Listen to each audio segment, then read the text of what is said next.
Get back, Aaron! Don't move. The shout cut through the night like a blade of lightning. The child froze mid-step, his wide brown eyes reflecting the glow of the crashing transport overhead. The vehicle spiraled in a fiery arc, one engine coughing sparks, the other shrieking like a wounded beast. Mira felt time shatter. Her pulse stuttered once, then roared. The colony street was a blur of silver dust and flashing lights. A dozen alien merchants ducked for cover, their chitinous bodies scattering between market stalls as the transport came down. For one terrible second it hung in the air, weightless and doomed, before slamming into the ground with a sound that cracked the sky. Metal screamed. Glass exploded. The shockwave threw Mira back, slamming her into a supply cart. Pain seared through her arm, but she barely felt it. Her eyes snapped up, searching. The wreck lay half-crushed against the ferrocrete. Smoke poured from the fractured hull, and beneath it, beneath 5 tons of burning alloy, was a small, trembling hand. Mom. Her breath stopped. The air around her warped with heat and panic. She could taste metal and fear on her tongue. Everything inside her went silent except that single echoing voice. Her son, Mira ran. Her boots struck the ground like hammers. Every heartbeat slammed through her skull as she reached the wreck and dropped to her knees, gripping the edge of the ruined frame. The hull was blistering hot, cutting into her palms. The edges glowed faintly from friction burn. "Hold on, baby, hold on." Her words broke. She tried to lift. The metal didn't budge. Her shoulders screamed. She could hear Aaron crying beneath, faint and terrified. The world narrowed. On the edge of the plaza, the Threx engineers watched in still silence. The reptilian aliens were known for their calm precision, their endless logic. But now their frilled necks flared in disbelief as the human woman fought the impossible. One of them, Shuran, tapped the sensor on his wrist. "That mass exceeds 4,000 kilograms. Even with optimal leverage, she cannot—" "She's still trying," another whispered, voice trembling. Mira's teeth ground together. Her lungs felt like fire. She could feel her muscles trembling under the strain, every fiber screaming in protest. The air was thick with heat, smoke, and the scent of her own blood. She pushed again. Nothing. The wreck stayed firm, indifferent. Her heart was pounding so hard she thought her chest would break, and then somewhere deep inside her a switch flipped. The world faded out. There was no sound, no light, no onlookers. Only her child, trapped and afraid. Only the ancient, instinctive promise etched into every mother's bones, "Not my child." Not today. Her vision tunneled. The edges darkened. Something primal, something older than fear, rose inside her. She screamed. The kind of sound that could silence planets. And with that scream came power. Her muscles bulged. Her back arched and the ground beneath her cracked. Metal groaned under her fingers as the transport's corner lifted. Just an inch, then 2, then higher. Smoke and sparks fell around her like fireflies. Across the plaza, the Threx stepped back, speechless. "She's altering the stress curve of the hull," one murmured. "That's not possible without cybernetic reinforcement." "She doesn't have any," Shuran said softly, his eyes wide. She's doing it alone." Mira barely heard them. Every nerve was a line of fire. Her vision blurred red. Her arms trembled violently as she forced another breath, another surge of strength. The wreck lifted higher. "Aaron!" she shouted through clenched teeth. "Crawl out now." A small shape moved beneath the wreckage. The boy's face was streaked with soot and tears, but alive. He crawled inch by inch until he rolled free, gasping, falling into the dirt. Mira held the weight for one last heartbeat, then let it fall. The wreck crashed back down, the sound echoing through the colony square like thunder. Mira collapsed beside her son, her arms shaking uncontrollably. She pulled him into her chest, sobbing once, just once, before the world came flooding back. The Threx didn't move. Even the smoke seemed to pause, hanging in stunned silence. Shuran approached slowly, his scales glinting in the burning light. "Human, what you just did defies all biological understanding. You should not have been able to lift that." Mira looked up at him. Her eyes were bloodshot, fierce, alive with something he had never seen in all his studies of sentient life. "That," she said, her voice rough and low, "wasn't strength. That was being a mom." Shuran's jaw tightened. His frills flattened in disbelief. "Your kind is dangerous. Only when we have to be," Mira whispered, holding her son closer. Above them, The night sky glowed with distant stars, and among them, unseen by all, a silent observer watched the recording feed, marking the coordinates of this human colony. For the first time, they did not log humanity as a developing civilization. They marked it as a potential extinction threat. And somewhere far above, something ancient and mechanical began to turn its attention toward Earth. The tremors of a mother's scream had reached the stars. 2 days after the incident, the Threx High Council gathered in their orbiting citadel above Varela 9. The chamber was vast and humming, filled with translucent holoscreens showing fleet positions, planetary scans, and human activity logs. The counselors floated in low gravity, their scaled bodies shimmering under the bioluminescent lights. Each movement was precise, deliberate, yet tension rippled through the room. Commander Shuran stood before them, shoulders stiff, eyes sharp. "What I witnessed cannot be explained through known physics," he began, voice low, resonant.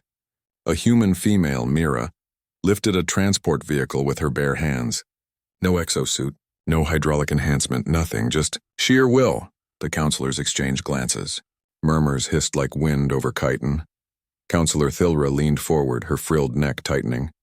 "The reports, you're certain?" One of our analysts claims that weight exceeds 4 metric tons. "Yes," Giron confirmed, exhaling slowly. "I measured it myself. The hull was standard transport-grade alloy.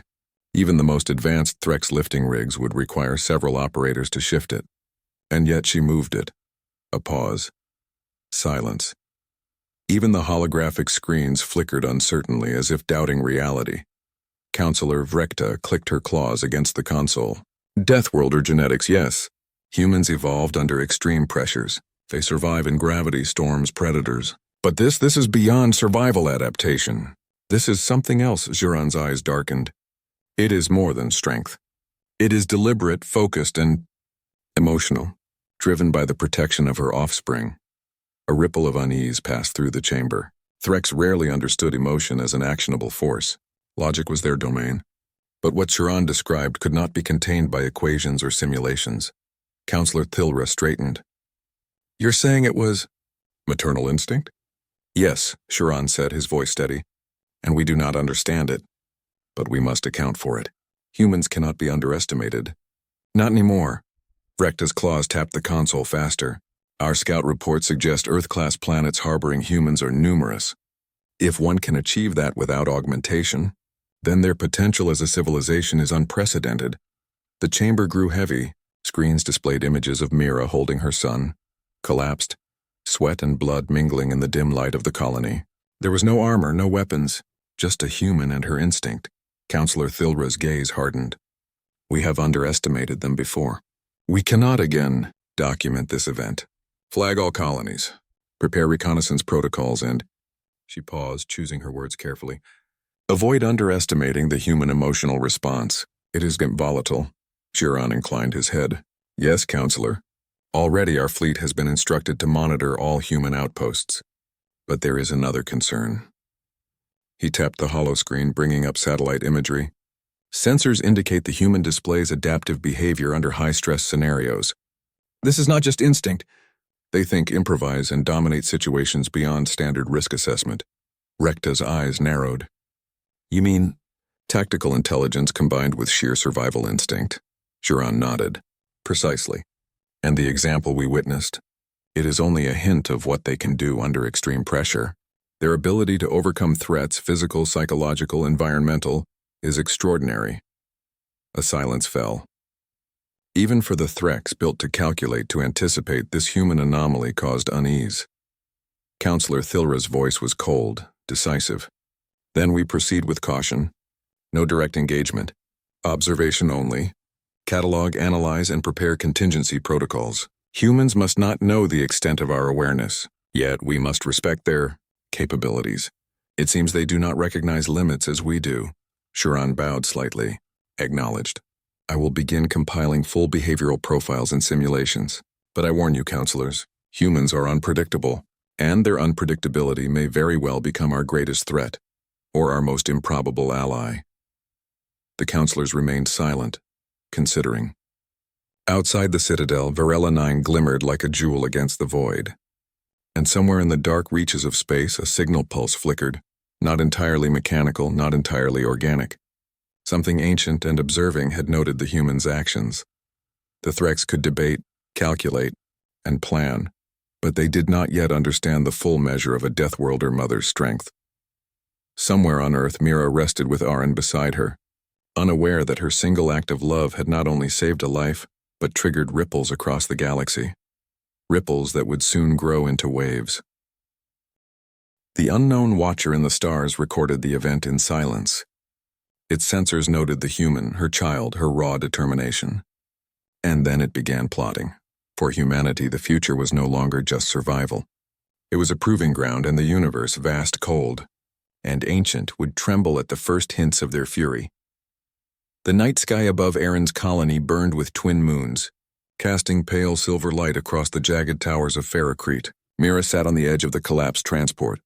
Her son curled against her side. Her hand still shook from the effort. Every joint screamed. Every muscle whispered in agony. But her mind refused rest. I thought I might lose you, she murmured, brushing soot from Aren's hair. I'm okay, Mom, Aren whispered, voice small but resolute. You saved me. Her heart clenched. Saved you. But at what cost? Mira's gaze drifted to the horizon, where alien sensors still lingered like distant eyes. The Threx had left for now, but she could feel their calculation, their silent judgment. Humans weren't the only ones watching humans. From the shadows of the nearby street, a low hum vibrated through the air. Mira stiffened, senses alert. The vibration grew, rhythmic, almost deliberate. The hairs on her arms rose. Stay behind me, she instructed, pulling Aren closer. A figure emerged, tall and pale, its armor glinting with unnatural light. Its movements were precise, fluid, inhuman, but the moment it stopped, Mira felt something familiar. Curiosity, calculation, respect. You are the one they call Mira, it said, voice metallic but almost melodic. You have altered probability beyond expectations. Mira narrowed her eyes. And you are? A watcher, it said simply. We observe, we note, we do not interfere. Unless necessary. Necessary? She asked, tense. You mean like now? The figure tilted its head. Your species exhibits traits rare in the universe, resilience, ingenuity, and dominance through thought and emotion. The lifting of the transport, primitive by some measures, but effective. Mira bristled. You watched me save my son? The watcher inclined. Yes, it was remarkable. Others have seen it. They trembled. They calculated threat assessments. The Threx now record your species differently. A cold shiver ran down Mira's spine. So I'm a threat now. I'm just one human. You are more, the watcher said. Its voice hummed with quiet authority. The spark of your species is volatile. It will ignite when challenged. Be aware. Forces beyond your stars will test that spark. Before Mira could reply, a sudden vibration shook the ground. Lights in the colony flickered. A deep, resonant boom echoed from the outer perimeter. Dust and debris swirled. Aliens? Aren asked, eyes wide. No, Mira said, voice low and controlled, though her heart raced. Something else. Something older. The watcher faded into the shadows, leaving a trace of energy that made the air crackle. Mira felt it deep in her chest, a connection, almost a warning. Her instincts screamed. She knew the night was far from over. She could already sense the ripple of events being set into motion. Hours later, the colony council convened in the emergency hall. Mira stood at the edge, the weight of her actions still pressing down. Leaders and technicians buzzed with panic and debate. Alarms blinked red, indicating structural instabilities in nearby sectors. We need to reinforce the perimeter, said Chief Engineer Harlan. But this is no ordinary quake or malfunction. Sensors picked something massive moving in the outer atmosphere. Energy readings unlike anything recorded. Mira's mind raced. She remembered the watcher, the hum, the vibration in the street. She knew instinctively what the others could not yet see. The event was deliberate. A test or a prelude, what is it? She asked, calm but firm. Some kind of ship? Harlan shook his head. Unknown. Not Threx tech, it's organic in nature yet controlled. Impossible to classify with our database, could be a sentinel of some kind. Mira's jaw tightened. She glanced at Aren, who clung to her hand. Then we prepare. We survive. That's what humans do. Her mind began calculating possibilities, probabilities, and outcomes. The panic of the council clashed with the clarity in her chest. Humans could fight, adapt, improvise, and she would teach her son that same lesson. When everything fails, humans find a way. The ground trembled again. This time, the vibration was accompanied by a low, haunting resonance like the hum of a living machine, or a living star. Shadows stretched unnaturally across the colony's walls. Lights flickered. Alarms wailed, and through it all, Mira felt it. The spark within her, the primal force that had lifted the transport, that had defied physics. It was growing, and it would be needed. Somewhere beyond the horizon, in the dark of space, eyes that had recorded her act of motherly courage were preparing to strike. They were calculating, patient, but humans had already proven one thing. Their courage was limitless, and now, the first spark of defiance had been lit. The stars themselves seemed to shiver in anticipation. The colony slept uneasily under the twin moons. But Mira didn't. She paced the edge of the plaza, her eyes scanning the horizon. Aaron was asleep beside her, curled in a blanket, but every muscle in her body remained tense. The ground still thrummed with faint vibrations, like the heartbeat of something massive and alien. Her mind replayed the Watcher's words over and over. Forces beyond your stars will test that spark. What could it mean? What force could care enough about her act to observe it and respond? A sudden alarm shattered the night. Red lights pulsed across the colony towers. Sensors screamed in electronic panic. A deep, resonant hum filled the air, low enough to rattle teeth and bones. Mira grabbed Aaron and sprinted toward the source, boots slamming against concrete and steel. Citizens and colonists scrambled in all directions. Alien merchants shrieked in panic, their limbs flailing. But Mira ignored everything except the faint metallic pulse that cut through the air. The outer perimeter was chaos. Shadows stretched across the ground unnaturally, twisting and shifting. The hum grew louder, almost intelligent, almost deliberate. From the darkness, a figure emerged. Taller than any human, clad in armor that seemed to flow like liquid metal, it moved with eerie precision. Its face was hidden, but the eyes, glimmering like molten silver, locked onto Mira. "You," it said, voice resonant, mechanical yet tinged with curiosity. "You defied expectation." "I'm not interested in defying expectations," Mira shot back, voice firm. "I'm interested in keeping my son alive." The figure tilted its head. "And yet your actions ripple through the stars. Others notice. They calculate potential, threat levels." Mira's pulse quickened. "Threat to who?" "Not yet you," it replied. "But your species is unpredictable. Your kind evolves under pressure. You dominate what others surrender to. That is dangerous." The hum rose to a roar. The ground beneath them trembled as if some massive entity shifted unseen. Dust and debris swirled in violent spirals. Colonists screamed and ran for cover. Mira planted her feet firmly, her hands cracking from tension. "Then test me," she said, voice steady. "But I won't let anyone harm my son or this colony." The figure paused. "You are different." It stepped closer, stronger than calculation allows. "We will watch. We will test. But some sparks burn brighter than reason permits. You have lit one." Before Mira could respond, the hum shifted. A massive shadow moved across the colony perimeter. Larger than any structure, stretching like a living mountain, sensors screamed. The colonists froze, paralyzed by the enormity of the presence. Mira's instincts flared. She pulled Aaron closer, gripping him tightly. "Stay behind me," she ordered. "If it wants to test, it tests me first." The shadow advanced. Buildings quaked. Lights exploded in short bursts. The air was thick with electricity and fear. Yet Mira felt calm, her mind sharp. She began assessing angles, potential leverage points, and escape routes. Humans thrived on adaptation. That was their advantage. And then she saw it. Smaller units, perhaps drones, emerging from the shadow. Sleek, metallic, moving with lethal intent. They weren't Threx. These were different. Intelligent, organic, yet mechanical, designed to study, to probe, to provoke. The drones circled, scanning, analyzing. Mira met their gaze without flinching. "If you want to see human strength," she muttered, "then watch closely." She braced herself. The first drone lunged. Mira caught it midair, twisting and tossing it into the ground. Sparks flew. Metal bent. But she felt the familiar surge. the primal, maternal force that had lifted the transport before.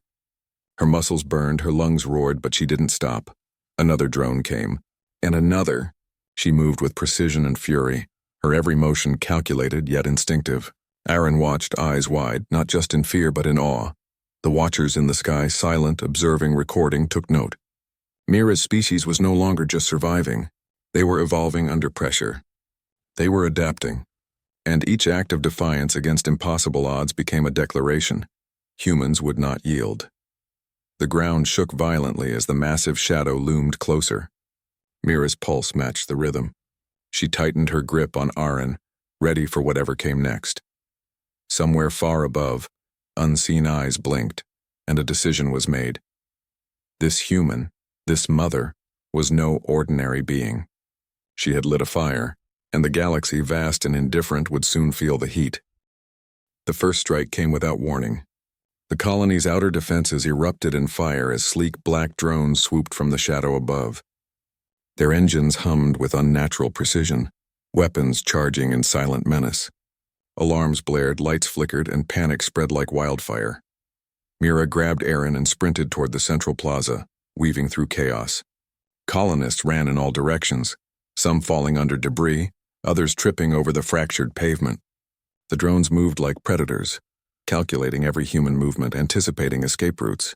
But Mira's mind was faster than their sensors. "Aaron, stay close," she barked, voice sharp, cutting through the din. "Eyes up, hands ready."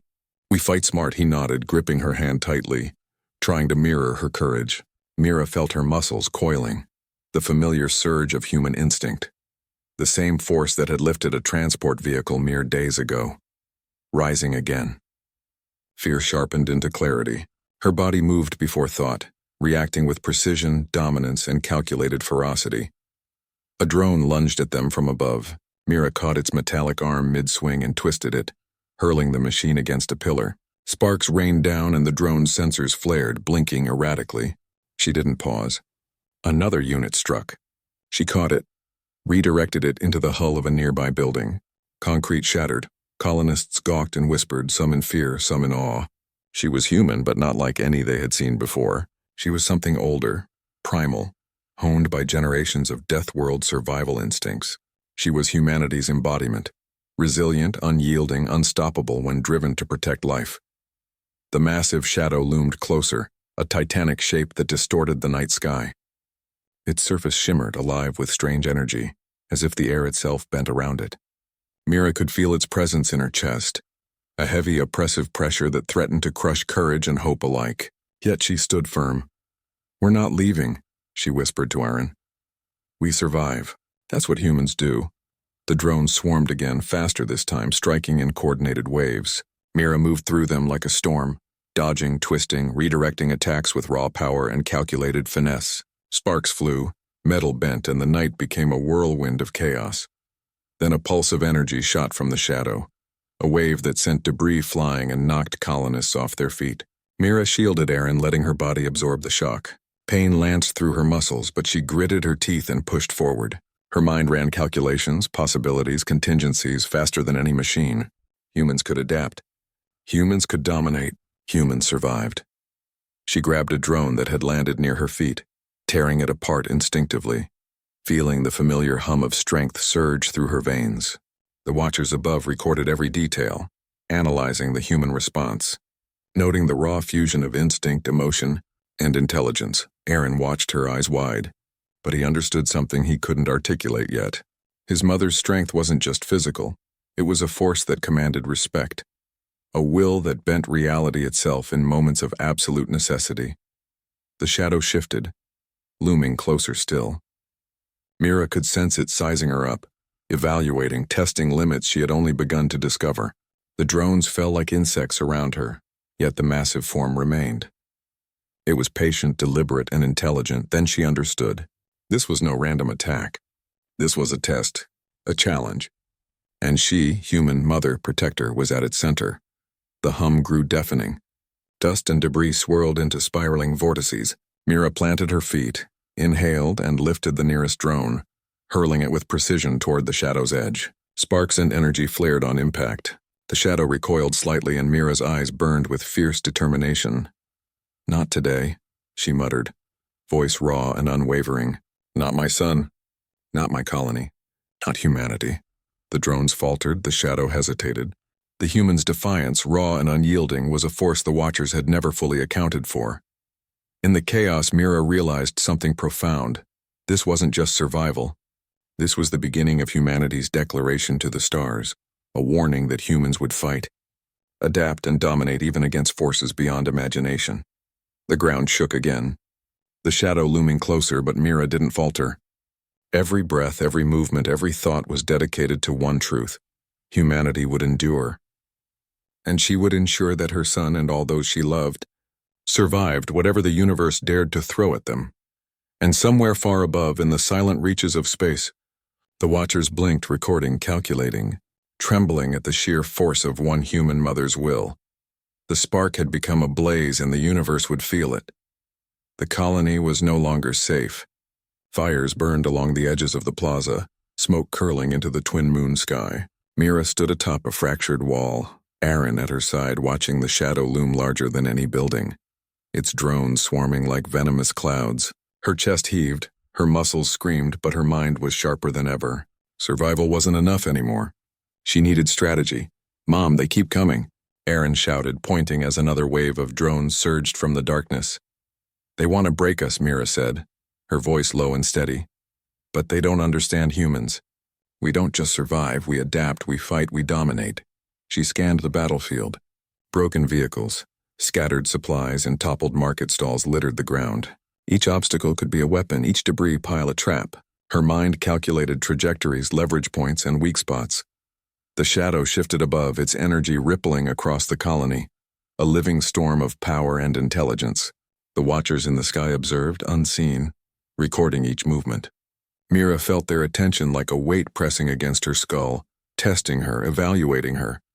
The first drone lunged at her. She caught it midair, spinning, then hurled it into another cluster. Sparks erupted. Metal bent.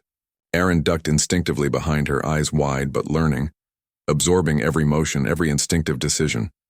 More drones descended, faster, coordinated, almost intelligent. Mira moved like a predator herself, dodging, grabbing, redirecting. The primal force she had first unleashed when lifting the transport surged again. Pain ripped through her body, but she ignored it. Humans had learned to endure pain from birth, to adapt, to rise when others fell. Then she saw it, the shadow's core. A flickering, pulsating mass, alive with strange energy. Its surface constantly shifting. Mira felt its focus on her, its awareness. This was no ordinary machine. This was something older, something patient, something that had observed countless civilizations before, now testing humanity's limits. "Aaron, stay close," she ordered. "Watch, learn, survive," he nodded, gripping her hand. Fear had been replaced with understanding. This was a test not just of strength, but of mind and courage. The shadow's energy flared, and the ground trembled violently. Mira realized the drones were only probes, distractions. The real threat was the central mass above them, the core, alive and sentient, sizing her up. She inhaled deeply, centering herself. Humans had an edge others often underestimated: improvisation. Calculated risk. The ability to dominate even impossible situations. She began tossing debris, bending metal, leveraging every broken object as a weapon. Sparks and energy bolts ricocheted, striking the shadow's surface. It recoiled slightly, evaluating her movements, calculating, adapting. But humans adapted faster. Mira's mind raced, devising a plan. The colony's fractured power grid could be used. The energy from the reactors, channeled through the broken conduits, could create a pulse strong enough to destabilize the shadow. It was dangerous. Any mistake and the entire colony would be destroyed. But humans thrived under impossible odds. "Aaron, help me with the conduits," she commanded. "We're going to fight fire with fire." Together they moved through chaos, dodging drones, leaping over debris, and connecting conduits to redirect energy. Sparks licked their hands, metal scorched their arms, but they persisted. Every heartbeat was a battle, every breath a defiance. The shadow descended, sensing the humans' activity, unleashing waves of energy to stop them. Mira gritted her teeth and pushed through the pain, channeling her inner force. With a final surge, she connected the last conduit. Energy surged through the plaza, crackling and arcing. Striking the shadow directly, it shrieked, not a sound any human had heard before. A resonance that rattled the air. A warning. A challenge. A test. The drones faltered, the core wavered, but Mira stood firm, chest heaving, eyes blazing. She had survived the impossible. For now. And in that moment, Aaron realized something profound. His mother wasn't just strong. Humans weren't just survivors. They were something older, something primal, something no calculation could ever fully contain. Above them, unseen watchers paused, recording, noting. The human spark had become ablaze, unpredictable and relentless. The galaxy had taken note, and its judgment was far from over. Mira's voice was quiet but unwavering. You wanted to test us. You'll see, humans don't break. We fight, we survive. We dominate. And we rise, even from the ashes of impossible odds. The shadow recoiled, but Mira knew this was only the beginning. The universe would push and she would rise again. The stars themselves seemed to shimmer as if acknowledging her declaration. Humanity's defiance had been recorded, and the next wave was coming. The sky above the colony burned with a violent aurora, colored by the energy discharged from the reactors. Smoke swirled around broken towers, and the hum of the massive shadow still reverberated through the ground, low and menacing, like the heartbeat of something ancient and unconquerable. Mira stood at the edge of the plaza, Irene at her side, eyes wide but unwavering. We finished this, she whispered to herself, voice low but fierce. We survive, and we show them what humans are. The shadow loomed higher, its core pulsing with intelligence and malice. Its drones circled like predatory clouds, their sensors glinting with cold analysis. It had tested humanity, assessed strength, and found unpredictability. And now it would attempt dominance. Mira tightened her fists. Every fiber of her being burned with the primal force of life, survival, and love. The same force that had lifted a 5-ton transport to save her son now surged through her with doubled intensity. Humans were built to face impossible odds and bend them into opportunity. Mom, what do we do? Aaron asked, voice trembling. Adapt, she said, eyes sharp, scanning the battlefield. Improvise, survive, dominate. The first wave of drones attacked faster, coordinated, smarter. Mira moved like a storm, catching, redirecting, smashing. Sparks flew. Metal bent. Machines designed to calculate every move could not match the fluid chaos of human instinct. Then the core pulsed, and the energy wave hit. Buildings quaked. Dust and fire filled the air. Mira pressed Aaron behind her, feeling the vibration through her bones. But she did not fall. She rose, gripping debris, lifting fractured steel, hurling it with precision. Combining strength and strategy, the colony rallied. Inspired by Mira, humans, scientists, engineers, even children, took whatever they could use as weapons. Makeshift barricades, energy pulses from broken reactors, everything became a tool. The Shadow's drones faltered, unable to predict this unity of mind, muscle, and instinct. Mira's gaze locked on the core. The massive entity was intelligent, adaptive, relentless, but not unbeatable. She could sense its pulse, its calculations, the way it measured fear and strength. And she knew one truth. Humans were never bound by limits. Humans defied them. She braced herself, summoning the primal Deathworld-born force inside her. With a scream that split the night, half anger, half raw instinct, half love for her son, she surged forward. The energy that had lit sparks across the plaza now coursed through her, fully bending reality in small, impossible ways. She lifted and threw the largest drone into the core. Sparks erupted. Energy flared. The core wavered. Aaron ran alongside her, helping redirect conduits and energy streams. Together, mother and son became a force the watchers above had never predicted. The shadow shrieked, a sound that rattled windows and bones. But Mira pressed onward, unstoppable. Finally, with one last heave of strength and mind, she drove the combined energy of reactor pulses and improvised weapons into the core. It convulsed, shuddered, and then exploded into a storm of light and fire. The drones collapsed, inert. The massive shadow recoiled, shimmering, and then impossibly dissipated into the night sky like mist blown by a gale. Silence followed.